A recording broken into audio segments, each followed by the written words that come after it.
Hello and welcome to Ask 9 here in the streaming studio. I'm Becky Phelps, joined by Danielle Wagner. Hello. Thank you for being here. Of course, thank you for having me. I don't love talking about myself, but I do love talking about my dogs. There we go. Well, we'll do like half and half. As you might have guessed, we're doing Ask an Anchor with Danielle, and we are so excited because, one, your dogs are great stories, but it's so adorable. much fun to learn a little bit more, about you as well. Okay, I'm not that interesting. I disagree. Strong. And everyone says that. Everyone comes here and they're like, this is not going to be very fun. It's not going to be very interesting. And it always is. Okay, well, I'll make it fun for you. But yes, my life is pretty dull, but that's all right. Disagree. But I guess we'll find out. Okay, so. But I also do like it that way. We'll just say that. You like it. There's really something to that. I also sometimes, I'm like, I need to cancel all my plans. I need to go home and I need to read a book. And that needs to be it for the week. Reading is one of my favorite activities to do outside of work. When I'm not with my dogs, if I can pick up a book, that is what I love to do. What are you reading right now? Okay, so right now I just finished a romantasy series. So that's what I've really been into lately is romantasy. But I also love specific authors. So anytime a new book comes out from that author, I'm assuming you've heard of Nora Roberts. Yes. So she also writes a book series under J.D. Robb, and it's a suspense, futuristic cop series thriller. Whoa. So many books in that series, I believe more than 60 books. She comes out with 2 a year, and a new one just came out. So that's currently what I'm just about finished with, is the new J.D. Roberts, a series with Eve Dallas as a detective. So I really like that. But Colleen Hoover books, I've been reading a lot of those. I love Nicholas Sparks. I know that's not for everyone. I've enjoyed, I haven't read many, but I've enjoyed the ones I have read. And they make great movies. They do. Emily Henry, speaking of great movies, because I just read her book, The People We Meet on Vacation. I think I'm getting that correct. I still need to watch that movie. Okay, the movie is also very good. Different from the book, okay, but good in its own right. So, and I'm one of those people, I love to read the book before I watch the movie or watch the TV series. And I love to do both, because I know some people don't or prefer one over the other. But yes, love reading. I read multiple books a week because I can just spend literally my entire day with the dogs outside in the yard, and I will read. That is my kind of day. Oh my gosh. Coffee, books, dogs, I am set. And throw in some football too. A little bit of football. We're going to get to some really cute football pictures later. Okay. But I do want to ask, let's start out with, how did you get into journalism? Okay, so I actually knew in second grade this is what I wanted to do. I was interviewed by a reporter, and I remember the reporter having to tell me, look at me, don't look at the camera, which is what we tell people. And I was a little bit defiant and was like, I want to tell people the story, my story. And I just kept looking into the camera. So after that, I remember distinctly saying, I'm going to be a TV news reporter, was telling everyone. So yes, second grade, followed that path in high school, did a job shadow, did speech, did TV news, radio news, and speech in high school.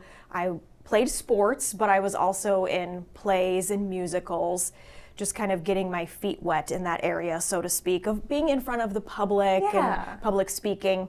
Went to college at the University of Iowa in Iowa City, go Hawkeyes. Studied journalism with an emphasis in broadcast journalism, along with history and political science. Always knew this was my path, so I worked in radio.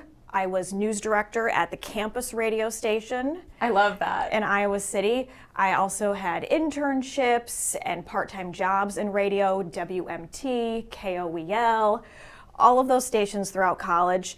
And I interned here, actually. I grew up watching Liz Mathis.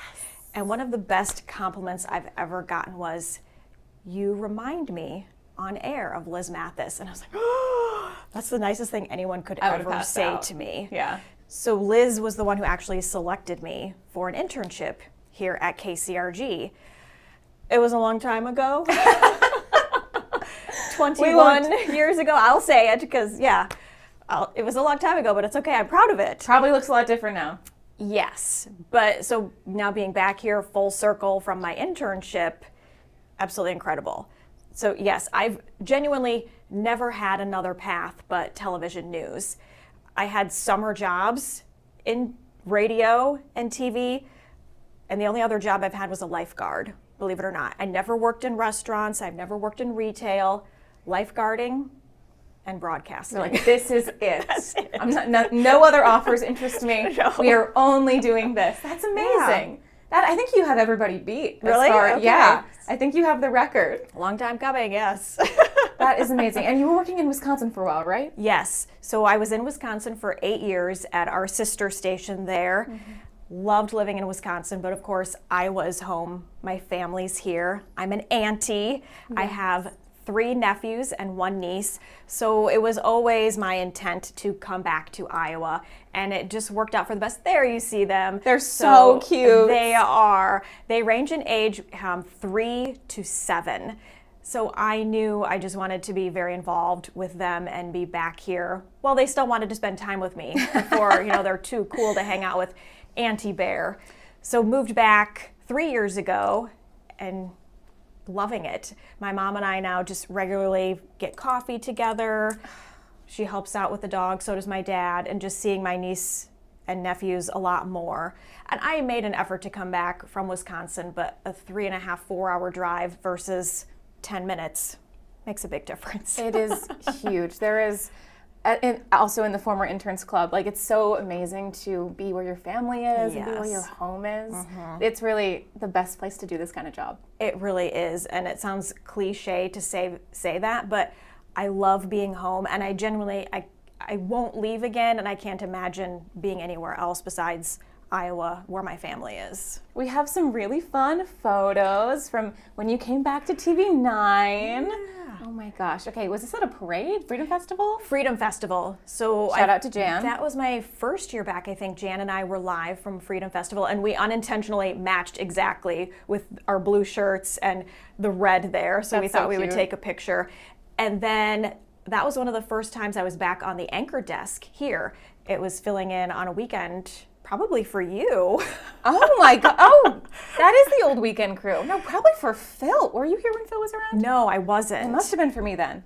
It was. Wow. And actually, I do remember the exact date. It was Mother's Day weekend because I was joking. It was my first Mother's Day back in Iowa. And I told my mom, sorry, Mom, I know I'm finally home for Mother's Day weekend, but I volunteered to work. And she said, that's okay, I understand. And obviously we still got to spend time together because, again, now I'm much closer, so it didn't matter if I had to work because I still got to see her. But yes, that was my first year back Mother's Day weekend. And that's kind of a present for her too, is I'm back and you get to see me. Exactly. So my dad and my mom, very loyal TV9 viewers.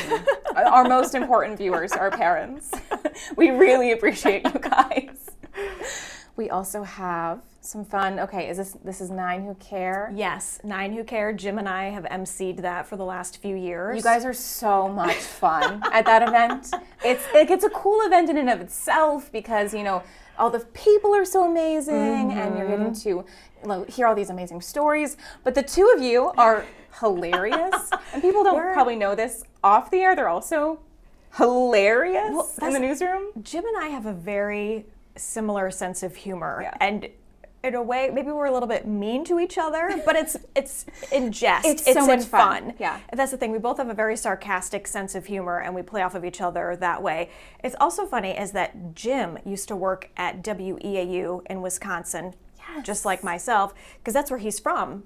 Is the Wisconsin area. So we're both Packers fans, so we do have quite a bit in common, actually, and we do have a lot of fun together. Do not tell Jim I said that, but that's a secret. We do have fun. It's not fun if he knows about it. Exactly. And then the other photo is just this past summer, our town, Hiawatha. Our photog Marlon is behind me, and of course, Joe. And then we were talking with the city of Hiawatha about all things. She was doing specifically the interview on Highbry, the bike ride for Hiawatha, kind of playing off of Ragbri. So that was our town, Hiawatha. Our town, Hiawatha. We won't make any reveals yet, but we did just get our town assignments for this year. We did. Are you excited? Yes. I don't know much about my community, I will say that, but I'm looking forward to it. It's a lot. It's a Learning. really cool project.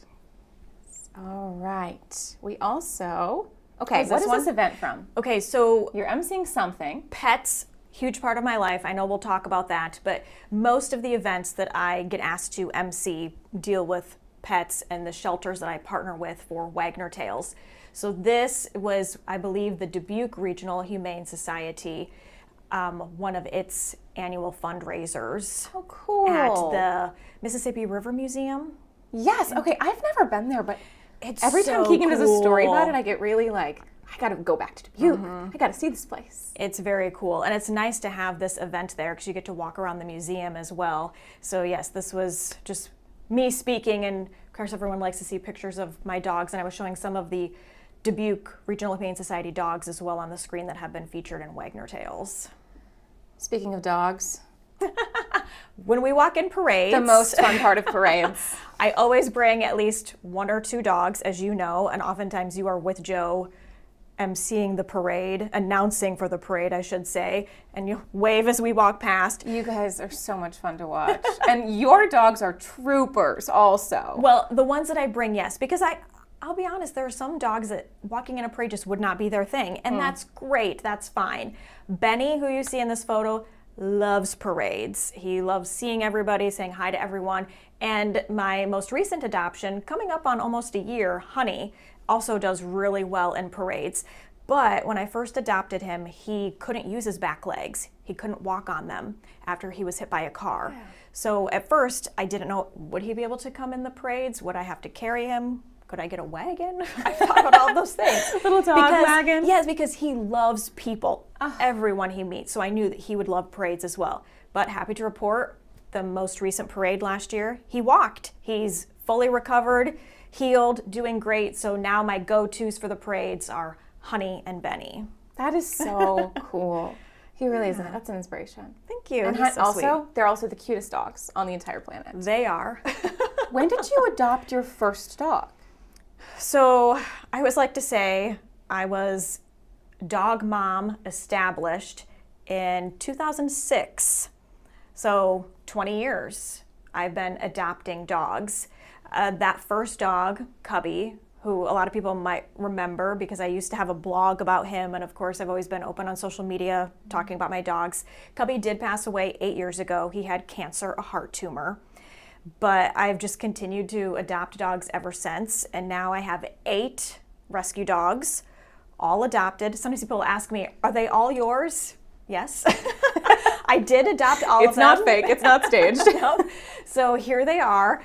And most of the time they're in the same or very similar order because I do like to put them in their adoption order. So Teddy is the oldest. He is on the far left. So Teddy, Missy, Pippi, Alfie, Benny, Winnie, Vivi, and Honey.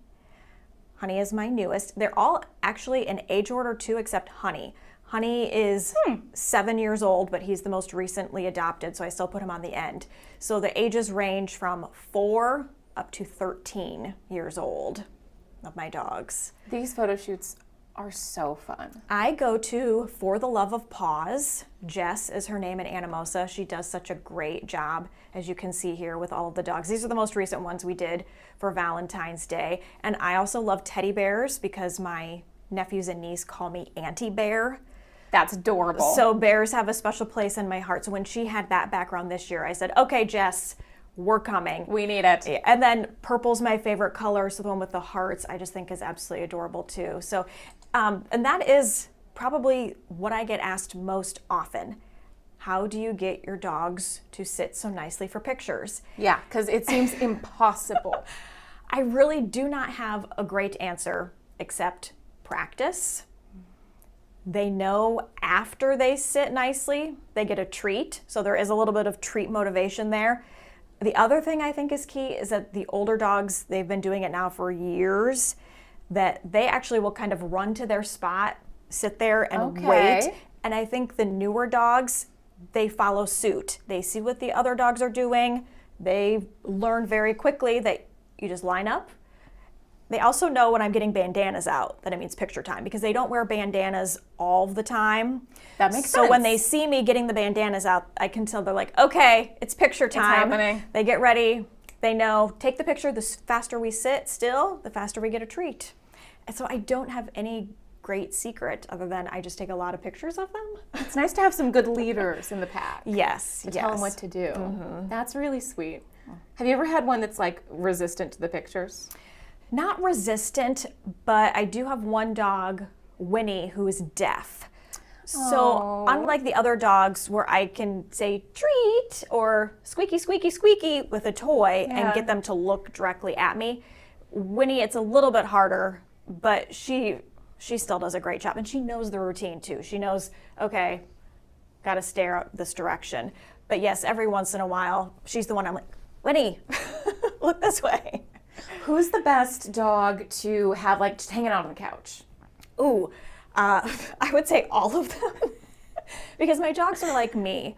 We love a lazy day on the couch, just hanging out, relaxing. So they're all snugglers. I also get asked a lot, do they all sleep in bed with you? 7 of them do. And the 8th, who does not, Teddy, that's by his choice. There's always room. Yes, there's room. I'm not keeping him off the bed. He's just always preferred a little bit more of his own space. He'll come to you when he wants attention, but he's okay not getting attention all the time. He's always had a dog bed on the floor in the bedroom with us, so he's still very close by. But he just likes sleeping in his own bed. So Teddy sleeps on the floor in a dog bed, but otherwise everyone else is in the bed and they all have their own spot. It's a little bit of an assigned spot because sometimes if Alfie, let's say, gets on the pillow where Benny usually is, then Benny starts kind of staring and making noises. I'm like, Alfie. He's like, you know better. Yes, you know that's not your spot. Please move. So then Alfie gets up and moves. But they really do, the Chihuahuas, they love to sleep under the covers and snuggle. So yeah, it's not necessarily a straight answer for you, but they all do. They all are very snuggly and cuddly, except Ted. And they're all little guys. Did you ever like have a big dog growing up? You just prefer little dogs? I think I do probably prefer little dogs, clearly because I have 8 of them. But when I adopted Teddy, he's my oldest, 13, going on 14 this summer. That's amazing. He has always done well with dogs smaller than him. He doesn't do as well with dogs bigger than him. Okay. So because of him, I've always gone smaller because I knew I could have a smaller dog, just not a bigger dog. But now at this point with the 8 little ones, I like being able to carry them around. Yeah. It's easy to go places, and if I need to pick them up, scoop them up, or even walking in the parade with Honey, if he can't walk the whole time, I can carry him. So I personally also love big dogs, but I think, yes, adoption-wise, for my lifestyle, it just makes sense to have a bunch of little dogs. Now, I know you've been doing Wagner Tales for a while, but how did that segment get started? So Wagner Tales started when I was at WEAU in Wisconsin. So it's been going on since 2018. And I knew I wanted to do something to help raise more awareness about pet adoption. So I had pitched it to my promotions department at my old station at that time, and we were tossing around different ideas and what we wanted to do. And we had decided we didn't really want to do one where the dogs and pets would come into the studio. Okay. And the reason for that, from my perspective, is one, I can feature a lot more shelters and places if we don't have to ask them to make the commitment to drive to us. That is, yes, that makes a lot of sense. Because these segments, they're only a couple of minutes long. And so for some of them, it's not worth an hour drive to be on TV for 2 minutes, which I completely understand. And, maybe some pets don't do as well in vehicles either, so it's just not feasible to bring them. So again, having the shelters and rescues that I partner with for Wagner Tales send me the videos gives me a broader reach.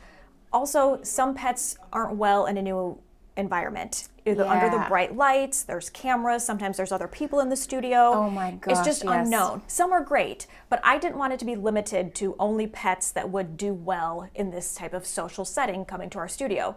So yes, we brainstormed and we thought, okay, I will have them send me videos, which I am so grateful and thankful. I currently have 12 partners here in the Cedar Rapids area, which actually all of eastern Iowa, because the shelters I work with go all the way up to Decorah.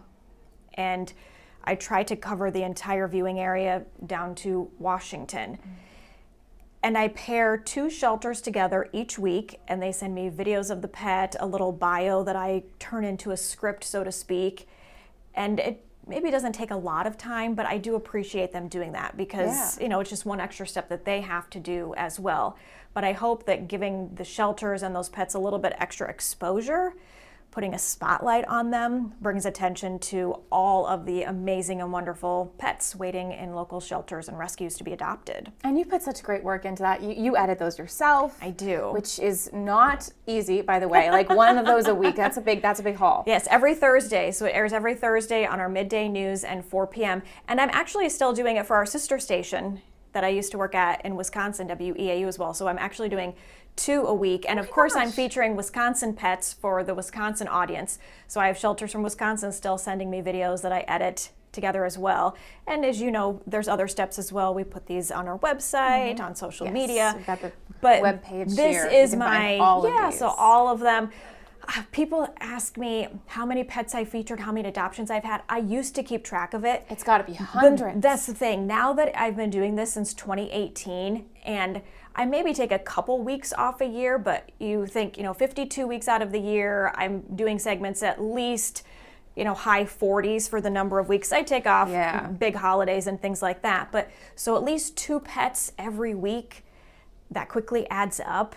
And I do hear, though, from the shelters or even someone who adopted a pet from Wagner Tills that will say, thank you for connecting us, or hey, the day after your segment aired, someone came in saying they saw this pet on Wagner Tills and were interested. Wow. So I love hearing those stories and knowing we could help make those incredible connections. That is really cool. And I that is one of the best things to get that follow-up from a story and know that someone was watching and someone, really connected to that. Yeah. And maybe you found another forever home. And clearly I practice what I preach, because I'm not going to be encouraging or asking people to adopt pets if I'm not willing to do it myself. And I always say, if I can adopt 8 pets, I think you can probably adopt 1. Yes, that's kind of my running joke.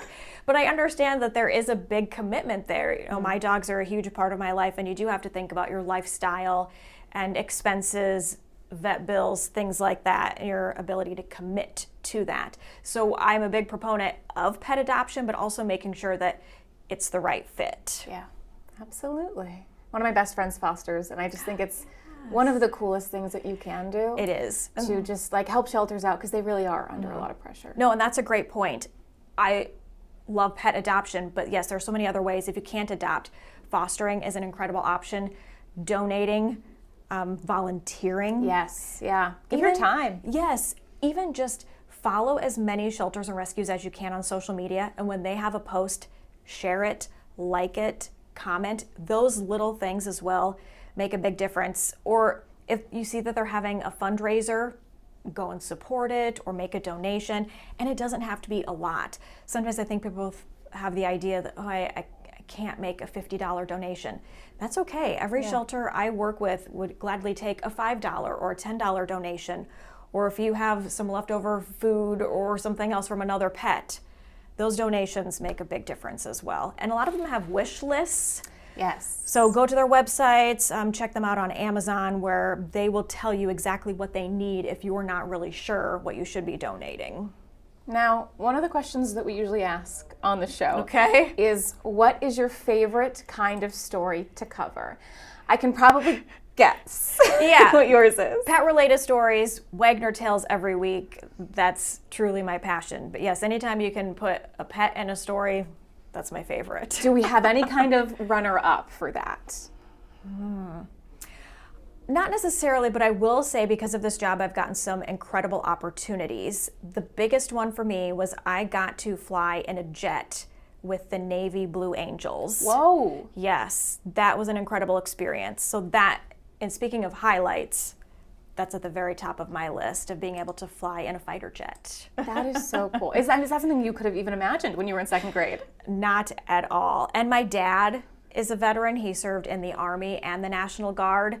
So just knowing to have that connection and how kind of impressed and proud my dad was that his daughter was then able to fly with the Navy Blue Angels was very impressive. That is a really cool story. Yeah. Thank you so much for coming on Ask Nine, Danielle. Absolutely. I could talk about my dogs all day. Do you have any more questions about my dogs? Dogs. Any recommendations for anyone looking to adopt? That's a great question, because I do have a lot of people commenting on my Facebook page asking me, like, I'm looking for a specific kind of dog. Yeah. What do you recommend? So here are the biggest things. And people will say to me, your dogs are so cute. There's no way they came from shelters and rescues.